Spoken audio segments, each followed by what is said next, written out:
Bonjour, j'aime le miel, vous êtes la bienvenue. Aujourd'hui, c'est jour d'extraction du miel de type acacia, un miel que j'essaye d'obtenir liquide. Donc, dans cette vidéo, vous allez voir la mise en place des chasses abeilles, le lendemain matin, la récolte, la désoperculation et ensuite l'extraction.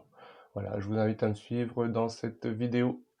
Alors c'est parti pour un contrôle avant récolte, je l'espère. Ça fait une bonne quinzaine de jours que la floraison de l'acacia est terminée, mais les conditions météo n'étaient pas terribles. Je pense que les abeilles ont eu pas mal de mal à assécher le miel.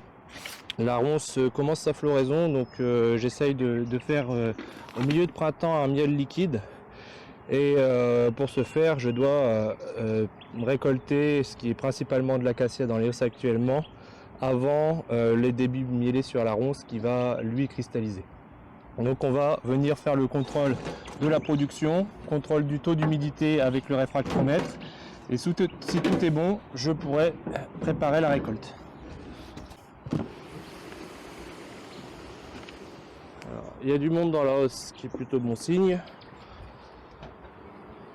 Ça semble pas operculer.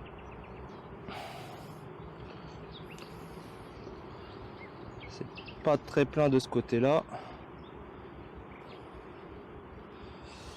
Je vais regarder un des cadres d'extrémité qui commence tout juste à se remplir. Un des cadres centraux.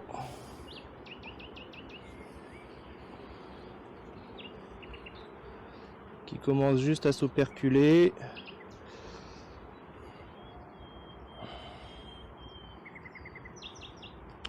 La saison a été difficile en ce début de printemps avec toutes les intempéries qu'on a pris. Les abeilles ont pas mal consommé leur production.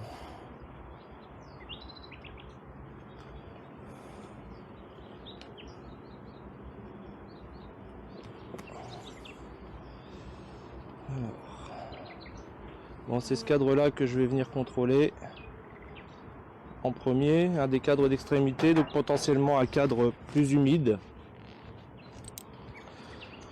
Pour ce faire, j'utilise un réfractomètre, donc qui, par réfraction de la lumière, permet de mesurer le taux d'humidité dans le miel.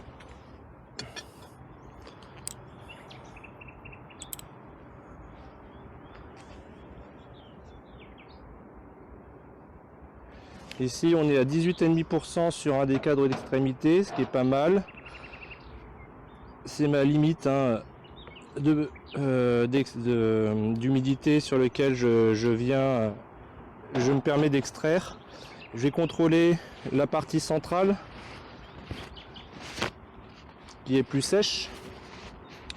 Et en faisant la moyenne des deux, si je suis inférieur à 18%, à ce moment-là, je pourrais mettre cette hausse en récolte.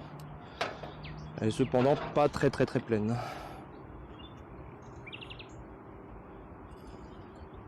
Voilà, un cadre qui a déjà été sorti.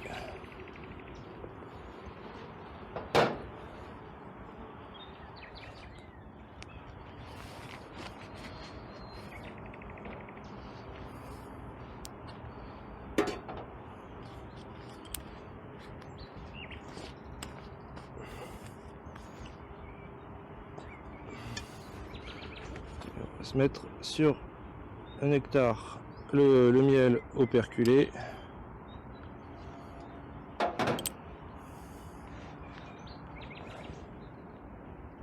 Qui lui est à 17%, donc parfait. La moyenne des deux fera moins de 18%. Je pourrais récolter ce miel.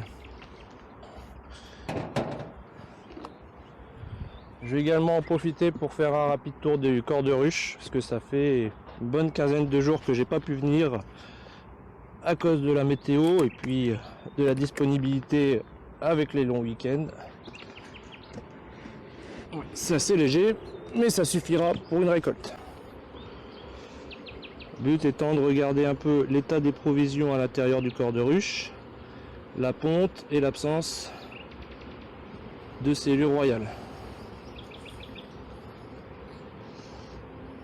Alors le premier cadre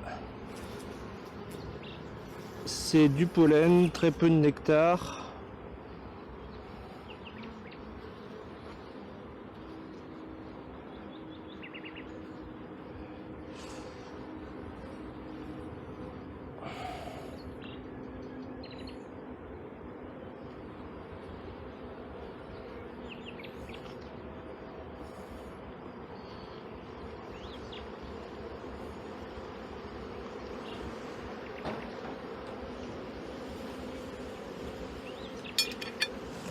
Je les trouve un tout petit peu agités, ce qui est parfois un signe de ruche orpheline. Cependant,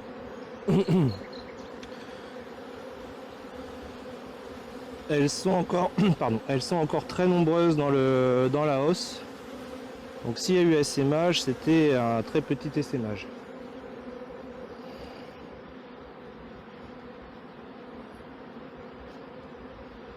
Ici, je suis sur un cadre de couvain fermé avec des larves un tout petit peu âgées.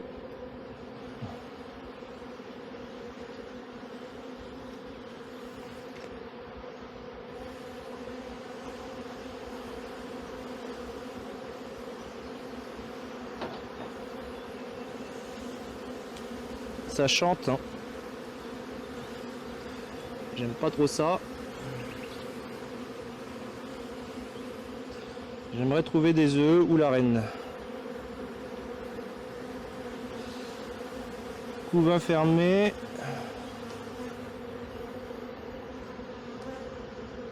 Couvain fermé. Pas de cellule royale dans le coin.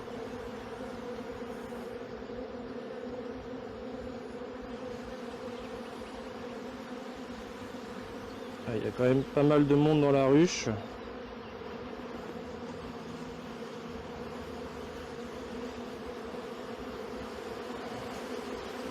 Elle remonte fort, ce qui m'empêche de travailler proprement, mais bon.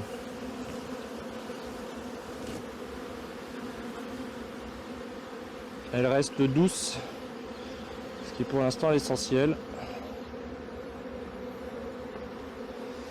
Alors ici,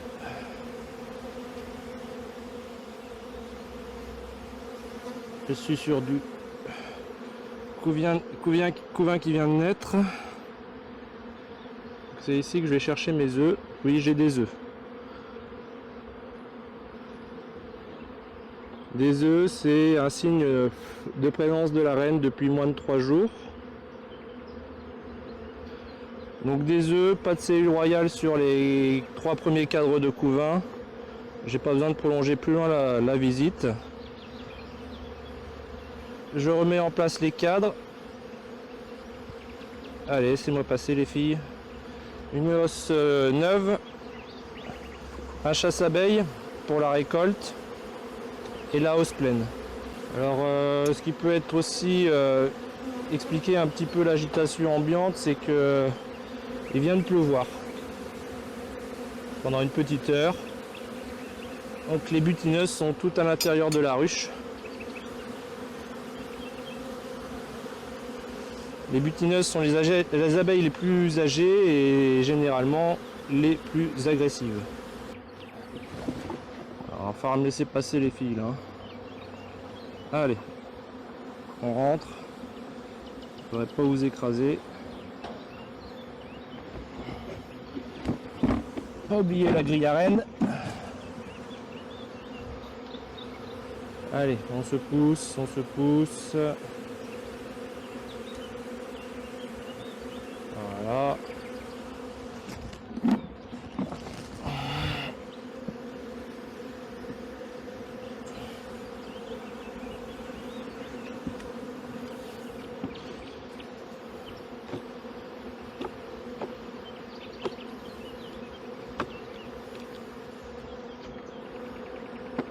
Le chasse-abeille, donc j'explique, hein, le chasse-abeille, c'est une sorte de labyrinthe avec un petit trou de sortie et un gros trou d'entrée. Les abeilles vont redescendre dans la ruche depuis la hausse par ce grand trou, passer dans le labyrinthe et ressortir, et ne seront pas remontées entre temps, ce qui permet de faire une récolte en douceur du miel.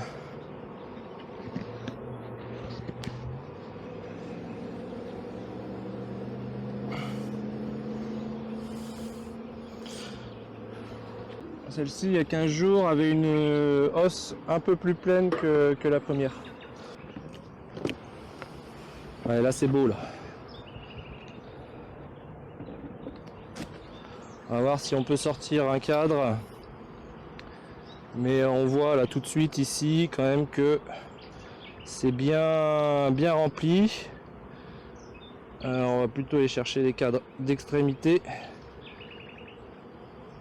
Ici, je me fais enfumer. Donc ça sera sur celui-ci que je vais faire mon test d'humidité. Entre chaque test d'humidité, je nettoie le réfractomètre pour pas fausser la valeur.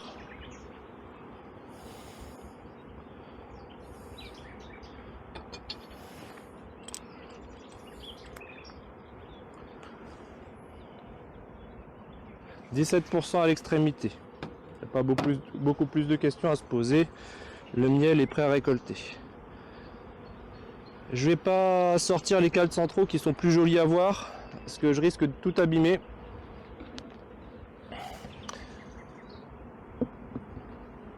Et fâcher les abeilles. Pareil, je vais essayer de faire un rapide contrôle.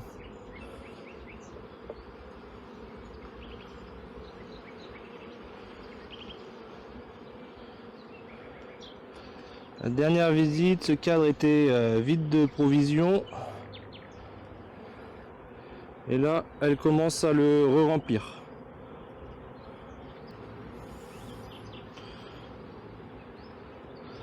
Premier coup d'œil, les abeilles sont plus calmes. Ici, on est sur du couvain récent. Des larves jeunes, tout juste operculées pour d'autres.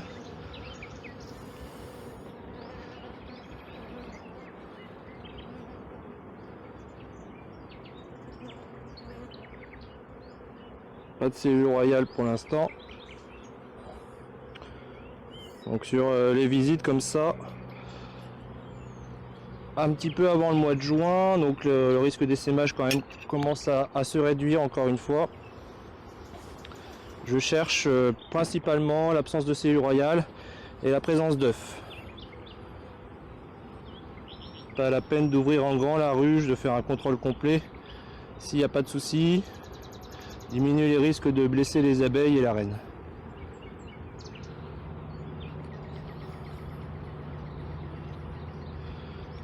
Couvain fermé, prête à naître.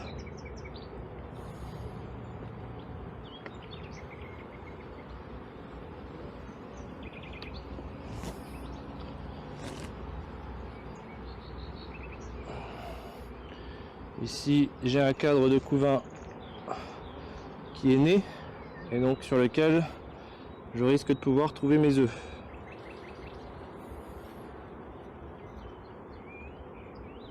Pas de cellule royale. J'ai des larves très jeunes, des œufs. Oui.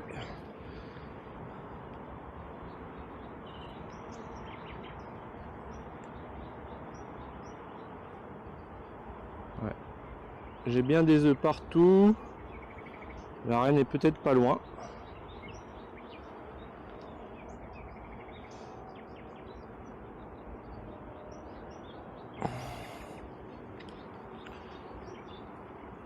Bon, je peux m'arrêter là. J'ai des œufs, pas de cellule royale sur les premiers cadres. Alors généralement on va trouver les cellules royales en bordure de couvain. Donc le couvain, il faut imaginer que ça forme un gros cercle hein, comme ça autour de la ruche. Et donc on va plutôt le retrouver sur les cadres extérieurs. Donc s'il n'y a pas ou pas de cellules royales sur les 3 premiers cadres de couvain, il y a peu de chances qu'il se trouve au centre ces cellules royales. Donc c'est pour ça que je peux interrompre ma visite. D'autant qu'ici on est sur une abeille jeune hein, que j'ai élevée l'année dernière. Donc il y aura quand même une tendance à l'essaimage qui sera réduite par rapport à une abeille une reine plus âgée. Donc elle aussi, je vais pouvoir lui mettre une hausse vide, le chasse-abeille et la hausse à récolter.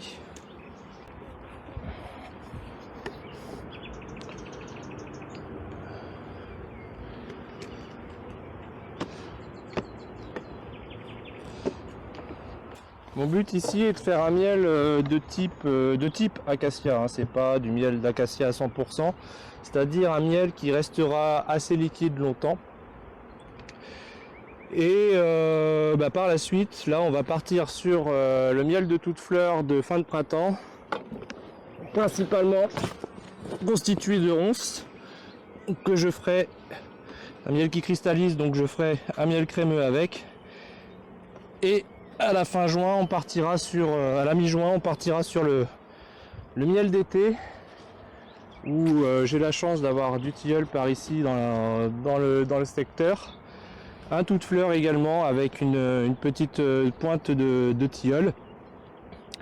Et je l'ai constaté, c'est un miel qui reste chez moi liquide également.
Alors après une récolte tout en douceur au petit matin des hausses à miel, une bonne douche, un petit café pour se mettre en forme, place à l'extraction.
Alors, à la fin de l'extraction, je passe à la filtration du miel, donc pour enlever tous les copeaux de cire qui peuvent rester, un peu les débris de pâte d'abeille, etc.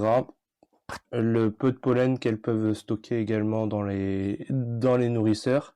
Je ne le fais pas directement à la sortie de l'extracteur, parce que les filtres mettent un petit peu de temps à faire passer le miel, et ce qui m'empêcherait de faire plusieurs tournées d'extracteur en même temps. Donc je le fais vraiment à la toute fin de l'extraction. Et j'en profite également pour vérifier le taux d'humidité du miel avec le réfractomètre à la sortie de l'extraction.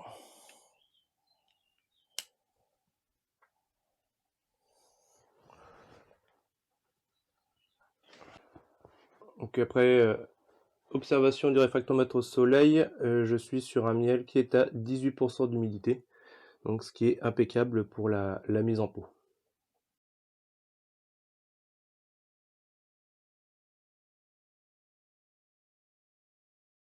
À la fin de la désoperculation, je démonte la machine à désoperculer.